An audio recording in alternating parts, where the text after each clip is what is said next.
disebutkan dosa riba tuh dosa yang sangat dahsyat. Di dalam hadis Rasulullah mengatakan riba ithnan wa sab'un baba. Itu praktek riba itu ada 72 jenis pintu, 72 jenis praktek. Semuanya masuk kategori riba, ada 72 jenis. Terus Nabi bilang, adnaha, dosa riba yang paling ringan. Tahu dosanya seperti apa? Adnaha mithal ayyankihar rajulu ummah. Dosa riba yang paling ringan itu dosanya sama seperti seseorang berzina dengan ibunya sendiri. Itu dosa riba yang paling ringan. Terus Nabi bilang, wa inna arbar riba tatawulur rajul fi ardi akhihil muslim. Dosa riba yang paling tinggi, dosa riba yang paling tinggi, yang paling kejam, ketika seseorang menodai kehormatan saudaranya yang muslim dengan mulutnya. Makanya tuh ada dua hal, pelakunya diperangi oleh Allah Ta'ala. Yang pertama, orang yang melakukan riba, fa'ilam tantahu fa'adhanu biharbi minallahi wa rasulih. Kamu nggak mau berhenti dari praktek riba, nyatakan perang dari Allah dan Rasulnya. Dan yang kedua yang diperangi oleh Allah, man adali waliyan faqad adzantuhu bil harb. Yang memerangi satu orang waliku, aku nyatakan perang kepada orang tersebut. Berkata guru kami Al-Habib Umar, orang yang diperangi oleh Allah mau dapat ampunan dari siapa? Ada yang bisa ngasih ampunan selain Allah? Ada yang bisa ngasih rahmat selain Allah? Terus orang yang diperangi oleh Allah mau dapat husnul khatimah dari mana? Husnul khatimah cuma anugerah dari Allah Ta'ala, dan dia diperangi oleh Allah. Bagaimana mau mati dalam husnul khatimah manakala diperangi oleh Allah Subhanahu wa Ta'ala? Waliyadz billah min dzalik. Nabi bilang di dalam hadis bahwasanya sibabul muslim fusug, qitaluhu kufur. Mencaci sesama muslim adalah kefasikan. Adapun memerangi mereka itu adalah kufur, kekufuran. Kemudian Nabi bilang wala'nuhu kagatlihi, melaknat seorang muslim itu sama seperti membunuh muslim tersebut. Na'udzubillah.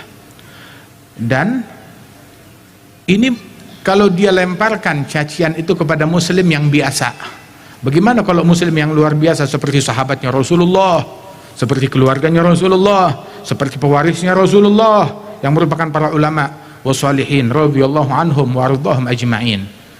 Nabi SAW Masya Allah, la yaqulu wa la yaf'alu illa ma'rufa, enggak berucap melainkan hal yang bagus. Wa kana sallallahu alaihi wasallam ahsanan nas khalqan wa khuluqa wa ahdahum ilal haqqi turuqa.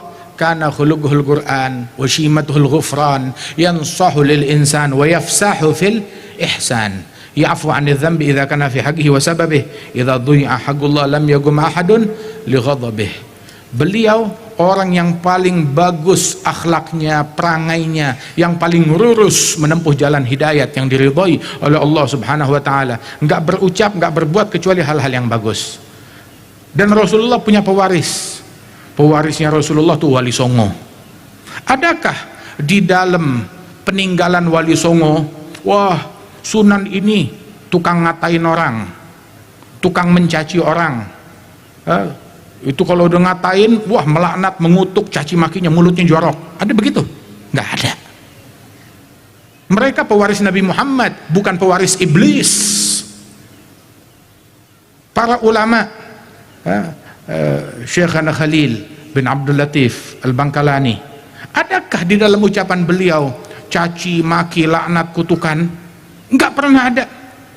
Kiai Abdul Hamid bin Abdullah bin Umar, beliau, ayah beliau, kakek beliau, alim ibn alim, wali ibn wali, orang soleh.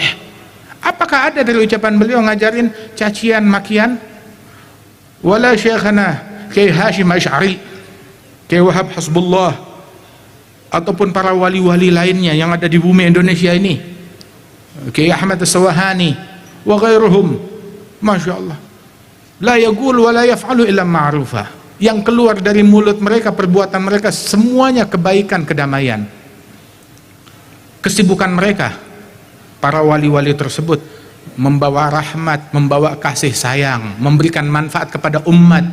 Merekalah sosok-sosok di balik kemerdekaan bangsa Indonesia ini.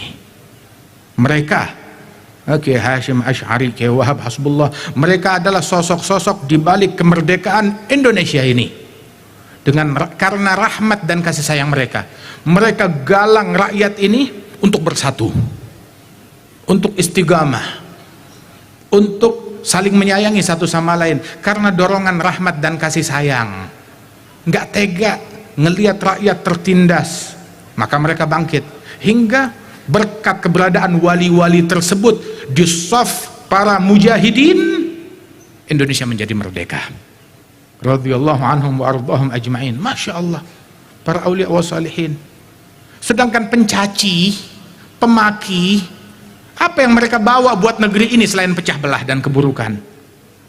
Mereka lah orang-orang yang mencederai kemerdekaan, menodai negeri, menodai bangsa.